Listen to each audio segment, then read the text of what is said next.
Hi there. My name is Mar Bretman, and I am the Executive Director and CEO for Businesses Ending Slavery and Trafficking. Thank you so much for joining us today for our event called The Fight for Equality, Global Perspectives on Reducing Sexual Exploitation. So we have two fantastic speakers. I'm really excited to introduce them. So I will first tell you who our speakers are, then I'm going to give you a little bit of background on this topic. But Hema Sibi is an advocacy coordinator. She is from the Coalition for the Abolishment of Prostitution International, based in France. And Rita Hernandez is a director of policy and advocacy at Rescue Freedom. So we are thrilled to have these speakers today because BEST is part of a new policy initiative really based in Washington State, which is focused on how do we reduce prostitution in Washington State. Because the whole mission behind BEST was always to prevent human trafficking. And the only way for us to really, get at some of the root causes of human trafficking is by addressing the harms of prostitution, when it comes to sex trafficking. So we have started up a new initiative called Ways Forward. It stands for Washington Against Sexual Exploitation. We are very thrilled to have subject matter expert Rita Hernandez as part of this initiative, because Rita has extensive policy experience as well as experience doing direct services for people who are experiencing exploitation. And then Hema has been involved in advising us and sharing some of her research with us around the intersections between prostitution and gender, as well as the intersections between prostitution and race on an international level. So what we are learning from Rita and Hema is that the trends we're seeing in Washington State are reflected internationally. So I wanted to be able to help let you all learn from what we're seeing at an international level. And any questions that you have, please put them in the chat and we will answer them. I think we're monitoring both Facebook as well as the chats whatever chat you're looking at, you can put it in there and we will be able to answer those questions. So I will start it off. Welcome to Hema and Rita. Hi. So I'd love to hear from you all. Can you talk about how is racism linked with prostitution and the trafficking of human beings? Yeah. Hello, everyone. Who do you want to start? Rita, do you want to go? Or you go, Hema. I think that we're excited to hear the results of all that research you guys have been doing, and we'll jump in. Perfect. Well, I'm happy to be here. Thank you so much for the invitation and happy to share with you some of the findings of the research that I've been conducted for a year and a half that focuses on the patterns of domination at work in prostitution and trafficking for sexual exploitation. So racism is really connected to prostitution and trafficking in two ways, I would say, in two main aspects.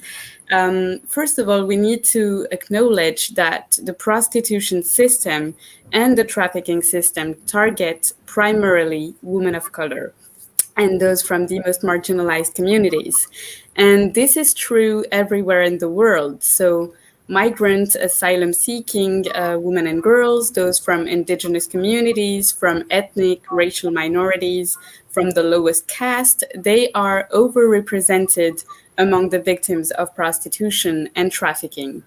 In the US, a study by Right for Girls underlined that in all suspected incidents of trafficking for sexual exploitation, in a 2-year review across the country, it was found that 40% of the victims were actually Black girls, although the African American community only represents 13% of the total population of the country. In Canada, for instance, 50 to 90% of the victims of prostitution and trafficking for sexual exploitation are found to be Indigenous women and girls, although the latter would also represent less than 4% of Canadian women in the country. So, to understand, I would say, why this system disproportionately affects women of color, we need to go back in time, kind of, and look at the phenomenon of colonization and how it has impacted the system of prostitution, how it shaped it. So a few hundred years ago, when the Europeans invaded the American territory, they committed this mass genocide of indigenous people. They created this division between the savage and the civilized person. And doing so, they introduced also prostitution in many indigenous communities that didn't know of prostitution prior to those invasions. Many of those communities were matrilineal.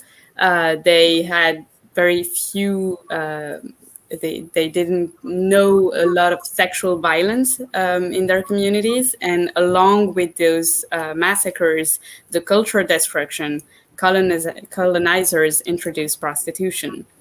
By doing so, they really used prostitution as a tool to conquest the colonized people. So the bodies of indigenous women were used by white settlers as a tool of exploitation. They used it as they conquered the land. They also, with this whole process and this racial hierarchy that was set up, institutionalized the prostitution system under this phenomenon of colonization. So they created kind of this hierarchy that would justify the inferior status of indigenous women that were only there to please the needs, the sexual needs of white male. And this lower status would allow them to commit any sexual exactions against them, including their prostitution. So as a whole, I'm talking about colonization because it's really important to know that this phenomenon really created and reinforced sexist, racist, imperialist stereotypes of women of color that still persist today. And we have a lot of examples of that, but one of them was very striking. There's a study by the Center of Poverty and Inequality of Georgetown Law that revealed that in the US, Black girls between the age of 5-year-old to 14 were considered less innocent than their white peers. They were considered by society as more dominant, aggressive, and sexually promiscuous.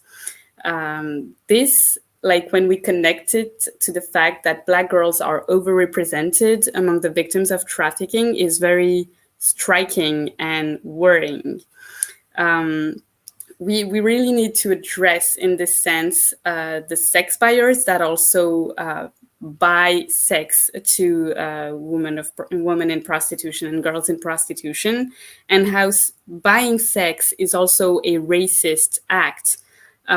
Today, when we acknowledge all of these facts, we can really say that prostitution thrives on the fetishization of women of color and stereotypes against them. With regards to the act of buying sex, the race of the woman is always a key factor in the choice of the sex buyer of who he is going to exploit. and you only need to connect to a prostitution advertisement website, and you can immediately see that women are categorized according to their race. So there's brown, Latina, everything. And the sex buyer can just click and choose the race of the woman he wants to exploit. And studies also show that sex buyers multiply cliches and racist stereotypes about prostituted persons that actually echoes what we know about this collective imaginary that was created during colonization. So Asian women, for instance, are seen as more submissive, docile. Indigenous women are seen kind of as Pocahontas, and not only they reinforce those sexist stereotypes, but the prostitution system also feeds the hatred of women of color, as like a study that's called Garden of Truth, and that was conducted on indigenous women in Minnesota that were in prostitution. This study really shows that clients not only exercise sexist domination, but also racist domination on indigenous women and girls that they exploit. Some of them, the study show, actually take pleasure in humiliating them racially. So all of this to say that indigenous migrant women of color are the victims of kind of a sexualized racism that justifies their exploitation in prostitution in the collective psyche. They are the ones for whom it is accepted that prostitution constitutes the offer to satisfy the needs of men, and they are considered kind of to be in their rightful place, as stated by prostitution survivor Ali Marie Diamond, who is a Maori survivor from New Zealand. In all of this, we have a collective responsibility, and I'm happy to talk more about it later, but I'll probably let Rita add something, or Mar.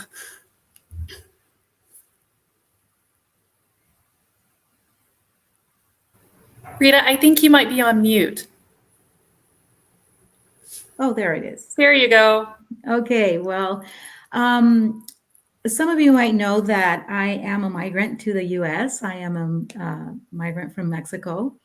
And a lot of my work has been in the border towns between the US and Mexico, and studying the phenomenon of demand of men coming into our border towns to purchase sex, and understanding how the whole prostitution system works and who is there to be purchased. And we can see exactly what Hema's talking about, rightly represented in the streets of indigenous girls being brought from the South, not only south of Mexico, but South America, Central America, and where all of these factors play with each other and work together to create a system of exploitation for women and girls. And it's important to talk about it. It's uncomfortable sometimes for us to talk about colonization and the effects that all of this history had, not only on establishing systems, but establishing mindsets, on creating ideas for the next generations, on the value of people and who was born where and for what. Another very important thing related to colonization was the difference between the Spanish colonization of South America, Mexico and South America, and the colonization of England to the United States, because the two purposes were completely different. And as we see those things interact in the formation of two countries that are continuously working together, either happily or not, in war or peace, and economic fluctuations and commercial relationships between the two countries, there has been tremendous influence of these mindsets set into motion when it comes to the system of prostitution. So, although the colonization of the United States took place in an ambiance that we like to think of religious freedom and liberty and looking for liberty for all, the reality was something else when it came to chattel slavery and introducing slavery into very early on after the arrival of the colonists, and very early on establishing a gap between people because of their color and where they were coming from, and in the circumstances where they were coming from. And so today we see that, and it's front and center, right, in the conversation of talking about systemic racism. And when we talk about systemic racism, we're talking about economic inequalities, we're talking about vulnerabilities, we're talking about lack of education, lack of opportunities, all of these factors that really make up the perfect storm for the existence of a system of prostitution that is tolerated by society at large. And this just cannot continue happening. We cannot talk about systemic racism without bringing the piece of the system of prostitution to the conversation and to the table. It has to be there. So it's definitely overrepresenting, like Hema just told us, of women, of Black young women, not only in the system of prostitution, but in our jails. We have a system where prostitution is criminalized, where women are criminalized, and it's still something that we're seeing continuously as we study who is being criminalized, who is being penalized for this system. And it's usually the Black or Hispanic woman that's overrepresented in the jails for soliciting or for other crimes related to prostitution, because it's not only the act of soliciting or of selling sex. It's proven, and as I study the zones of tolerance in our border towns, we know that wherever the system of prostitution flourishes, other crimes flourish. Extortion, drug, selling, not only selling of drugs, but also promoting the use of drugs with the women, and many other, including homicides, femicides of the women, and nobody knowing where they even ended up, or if they disappeared because nobody even knew that they were there. And so all of these other crimes, and many of these women are coerced and incited to participate in, and they are also being accused and penalized for things that they have been extorted or coerced or forced or violently forced to participate in. And then we create a system where it's almost impossible to exit this system, because they have criminal records and no services, and just making it really impossible for women to get out of this cycle. So, everything Hema was telling us is something that we are seeing and living today in the United States. It's not something that's over there far away from us. It's in our backyards. And so it's important that we bring those things to the table, that we start discussing them, and that we are open to feel uncomfortable, to talk about the hard things.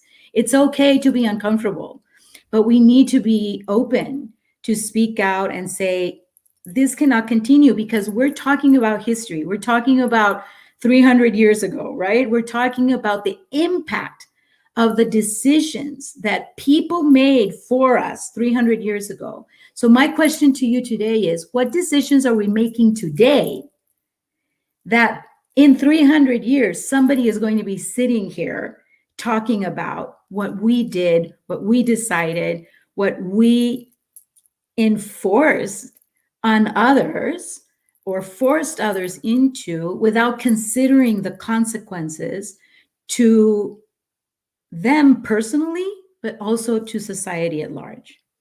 And I think we're at that crossroads right now in speaking to this particular theme related to the consequences of the decisions of others over our lives.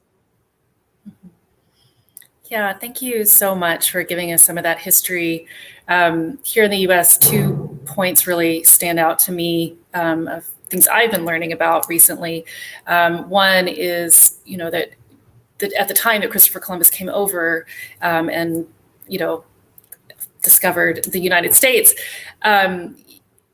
he actually was giving young women, Native women, to his men to engage in sexual slavery. And so, and we have, that's history, it's documented that happened, that he was allowing his men to engage in this kind of activity. And not only that, but giving his men women or girls, and young girls oftentimes.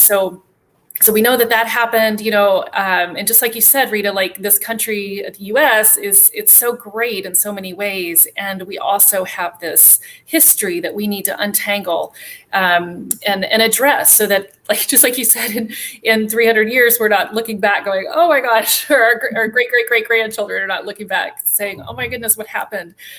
When we think, another key case that comes to my mind is in 1655, a woman named Virginia Keyes.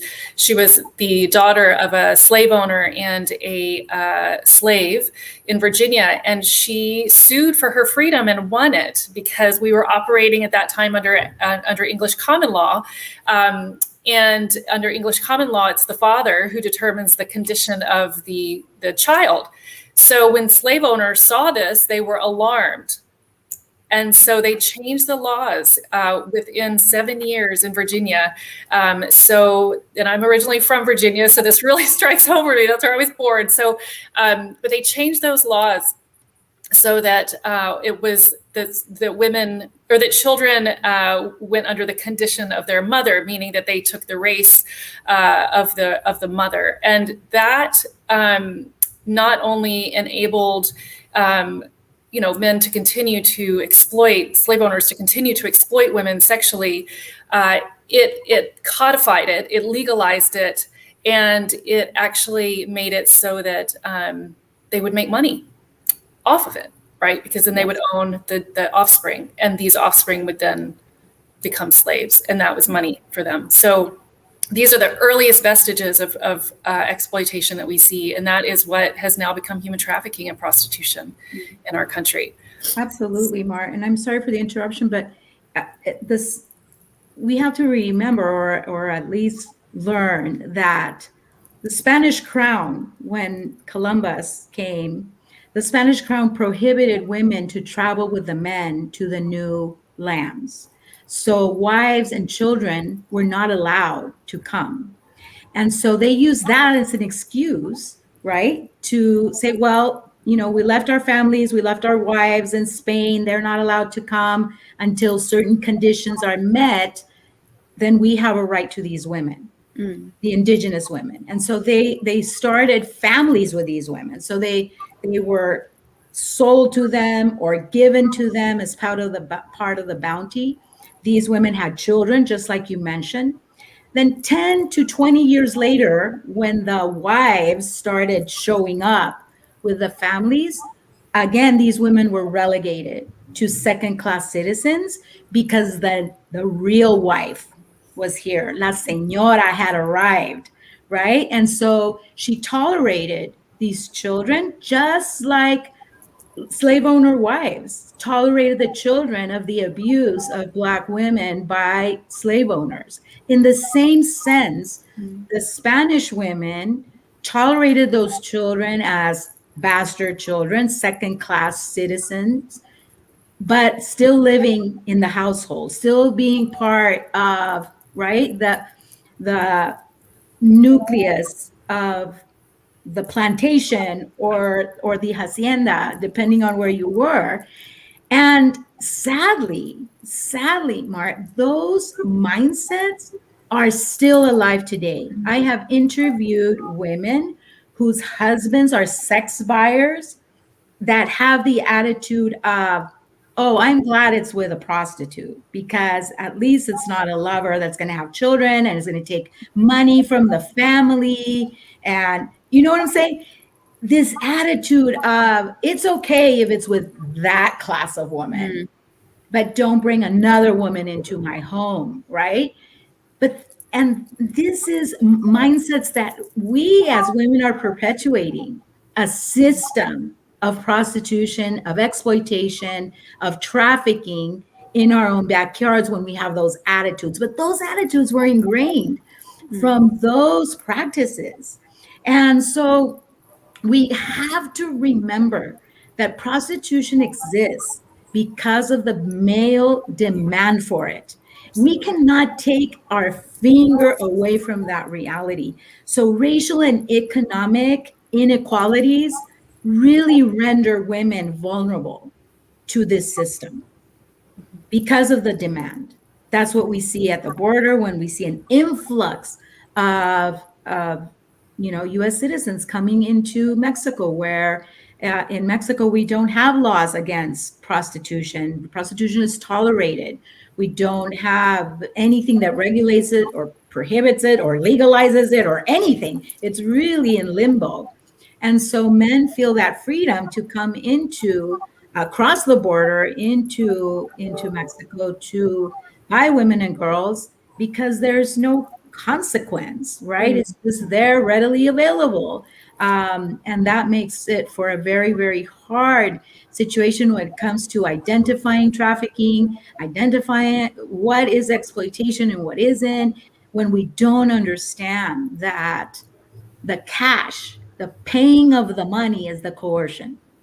The exchange of a good is the coercion because she is in need. Right.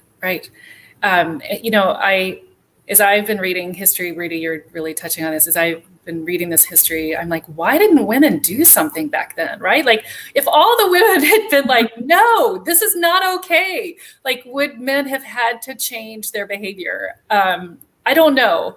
But if white women had gotten together in the US, at least, if we had gotten together and said, no, nah, we're not putting up with this. This is not okay. But we were. All right, it took us 100 years to get suffrage. I know. But I just wonder how would things have been different? And that's why, Rita, you were talking about what we need to do today. So what is it that you all see are the policies that we need to really focus on today, now that we have suffrage and now that we have some power in our community? What do we need to do? What are the answers? How do we reduce all this harm that happens in prostitution, especially to the most marginalized? Yeah, I mean, we often tend to believe that there is no solution, that those problems are too big. Oftentimes when we speak about prostitution and trafficking, people are like, oh, well, it's the oldest profession in the world. It has always existed and there's no way it's going to end one day. But actually, we have very concrete examples of the best policies that we can adopt to tackle these issues, to protect the most marginalized women that are exploited in those systems. And we have examples that have been implemented in certain countries. And I would say the number one policy is the abolitionist model. This model, to give you some background information about it, allows for the decriminalization of prostituted persons and victims of trafficking. It grants them a status of victim and it allows them to access to exit programs. On the other hand, as we mentioned, the demand for the prostitution of women is the root cause of prostitution. So we need to tackle this root cause and we need to criminalize the sex buyers who who are not only who represents the demand and who are the authors of the violence that prostituted persons and victims of trafficking suffer. So the abolitionist model is decriminalizing prostituted person, criminalizing sex buyers, and penalizing also the pimps. I would say it's very important for us to decriminalize all prostituted persons and victims of trafficking, because we need to recognize that they are not the criminals. They are the victims of sex buyers and pimps that prey on their vulnerabilities. And in France, for instance, we have the abolitionist model since 2016.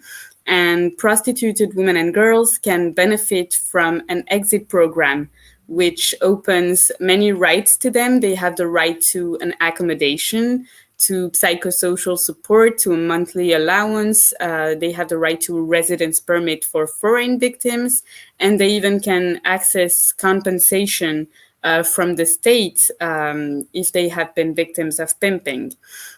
So this, the first aspect, the decriminalization, is really, really important because, as Rita said, even in the US, Black girls, women of color are overrepresented in prisons too. And we really need to tackle this issue. This allows the exit program, and the decrim allows for the protection of prostituted persons. And then criminalizing the demand is so important. It's really important because, first of all, it's a question of principle. If we acknowledge that prostitution is a violence, which it is, it's the repetition of sexual acts without physical desire, but it's imposed by money. So if we acknowledge that prostitution is a violence, well, obviously the author of this violence have to be criminalized. And the second point of why it is increasingly necessary to criminalize the demand is that it's the most concrete way to fight against trafficking for sexual exploitation. People are trafficked, as we mentioned, for one reason only, and it's to meet the male demand. When we criminalize the demand, we tackle it, and we tackle the offer at the same time because, it's a market. And that's what happened in Sweden. It's not optimistic, unrealistic or something. It really happened somewhere in this world, and it happened in Sweden, which has adopted the abolitionist model in 1999. And since they passed the ban of the purchase of a sexual act, the demand for prostitution has drastically reduced. And police phone tappings have shown that traffickers qualify Sweden of a dead market for prostitution. So since there's no demand, they don't invest that territory. And the third reason why it's important to criminalize the demand is that it's the best way to protect people that remain in prostitution. In this way, they will be able to denounce sex buyers to the police. In this abolitionist model, the police can really play its protective role. That's the case in France. Prostituted persons are aware that they can call the police if something's happened to them. And they are kind of in this position where they have more force than the sex buyers, because he knows that what he's doing is wrong. So if they remain in prostitution, prostituted person, it doesn't change anything for them. At least they are not penalized, but the sex buyer is. So yes, the abolitionist model is one of the best policy, I would say, to tackle trafficking and prostitution.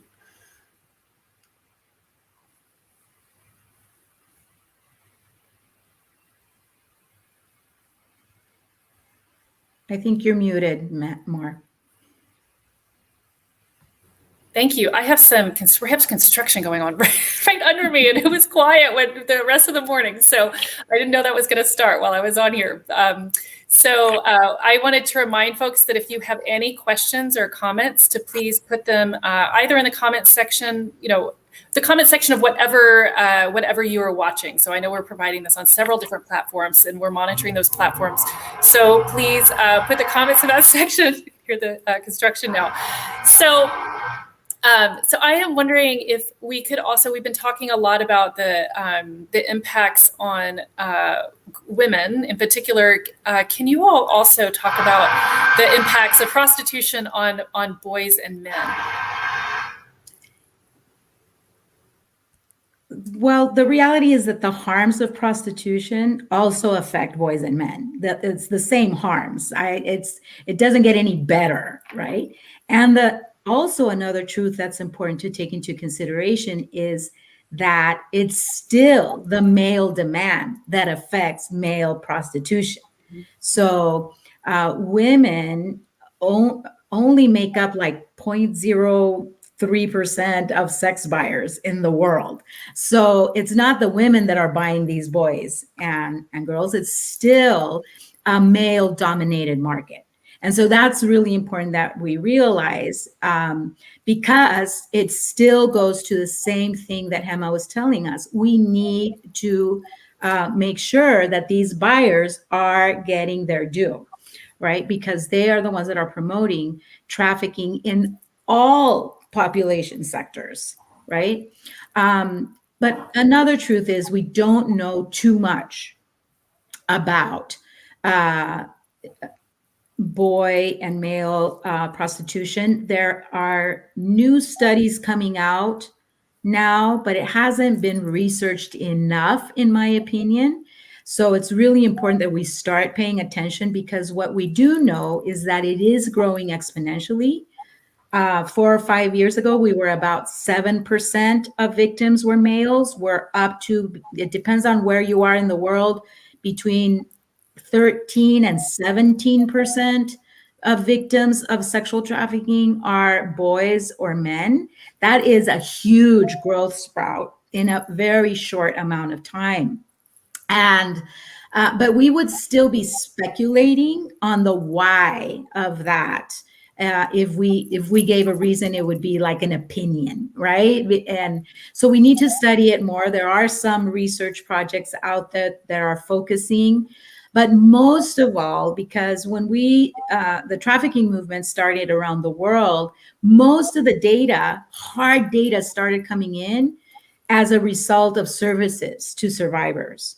So the people that were offering shelter and exit services were interviewing these survivors and getting to know the situation and the structure. And so a lot of the data came in as a result of better services, better shelters, and cooperation with the police, et cetera.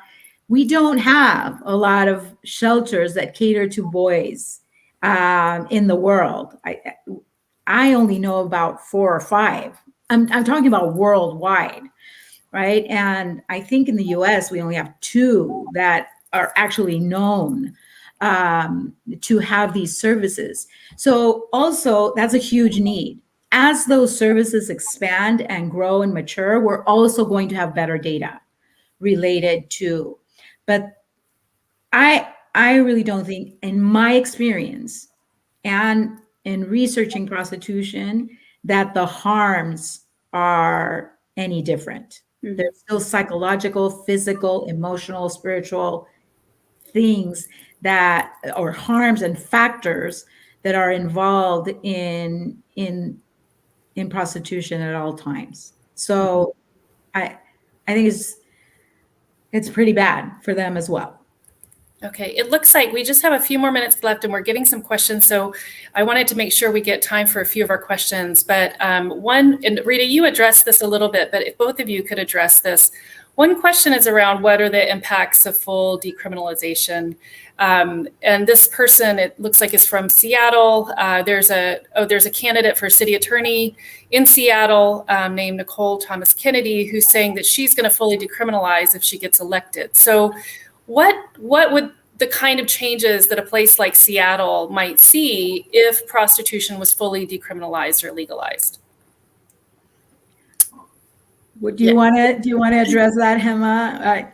Yeah, of course, I can give some examples because I live in France, and in Europe, we have two countries that have fully decriminalized prostitution. So, full decriminalization and legalization are basically the same systems. And these are Germany and the Netherlands. And these countries show the failure of these policies, but like it's a real failure. Germany is now called Europe's biggest brothel. So they have legalized prostitution in 2002. And 20 years later, we can really assess what has been going on in there. And police reports show that 50 to 90% of the women that are working in licensed brothels are there involuntarily. They are mostly migrant women from Eastern countries. And this model, what it does by decriminalizing, well, all the actors, sex buyers, pimps, prostituted person, is that it allows for pimps to operate with total impunity. So pimps are no longer pimps, but they are brothel owners and they are managers, and that's what happened in Germany. The former chief inspector of the city of Ulm, I think, in Germany, Manfred Paulus, he's also an EU expert on trafficking, said that Germany, since it legalized prostitution, has become offender friendly because traffickers now know how easy it is to operate a business with sold women in Germany.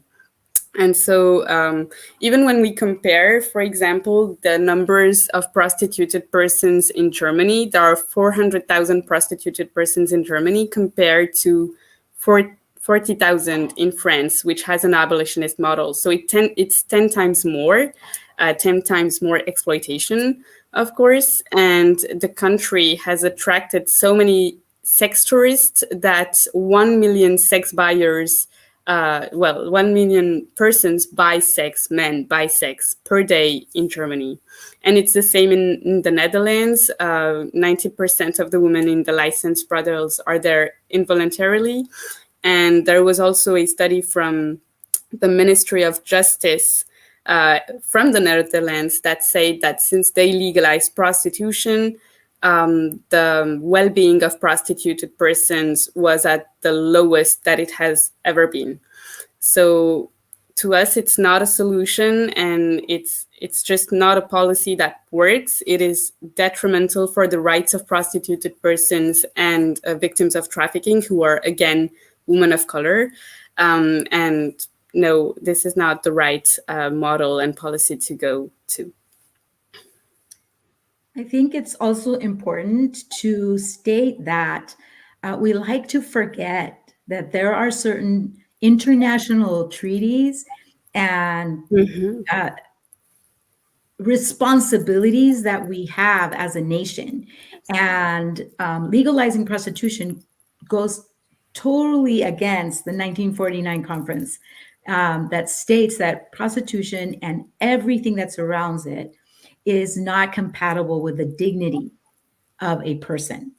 And so legalizing is permitting for others to continue to exploit women, children, men, boys that are marginalized, and again, that are vulnerable to this sort of exploitation. And so it legitimizes these businesses, and it makes the state an exploiter as well, because the state is making money out of the exploitation of these people. It's important to understand that 84% of prostituted people are under pimp control.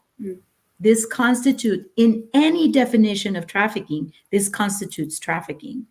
And it's also important that if you study the TIP report, which is the State Department's report on other countries related to trafficking legislation and victim care, if you study the TIP report, you will see a drastic reduction of identification of victims within countries where prostitution is tolerated or legalized.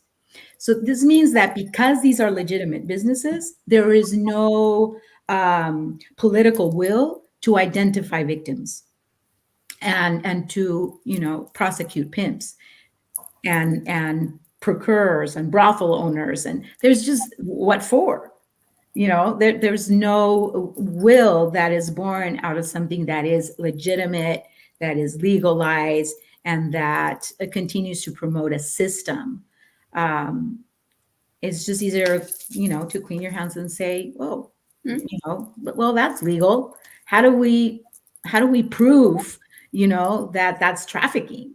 If pimping is allowed, if being controlled by a legitimate business owner that can tell you how to do the job now because he's your boss, right? He's your legitimate boss, so he can tell you how many hours you have to work, how many this, how many that, you know, how many clients you have, what you're going to charge, because he is the owner, he is your boss, right? A legitimate boss that can, you know, create a set of rules that are not now supported by the government. So definitely, definitely what we see in international scenarios and also within the United States, in Rhode Island, in Manhattan, you know, where some of these policies have been accepted, it's just a catastrophe when it comes to continuing the exploitation of people in prostitution.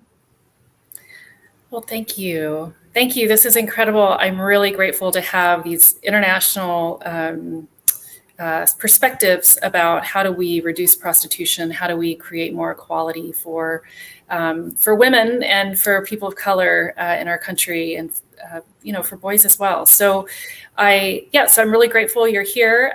If anybody wants to get more involved in this work, if you've been inspired today, please feel free to reach out to us and let us know. As I mentioned, we're helping to start a new initiative that Rita's part of, as well as a multiracial group of leaders in the Seattle area to try to reduce prostitution and try to increase services for people who are experiencing the harms of prostitution. So if you'd like to get involved, if you'd like to donate towards this work, please go ahead. You can go to our website, which is bestalliance.org. If you'd like to make any donations or just learn more or get in touch with us, please do. So, but I want to just thank you all again. And it's been a fantastic learning experience. I think for all of us, a fantastic conversation. So thank you so much for being here. Thank you. Thank you for the invitation.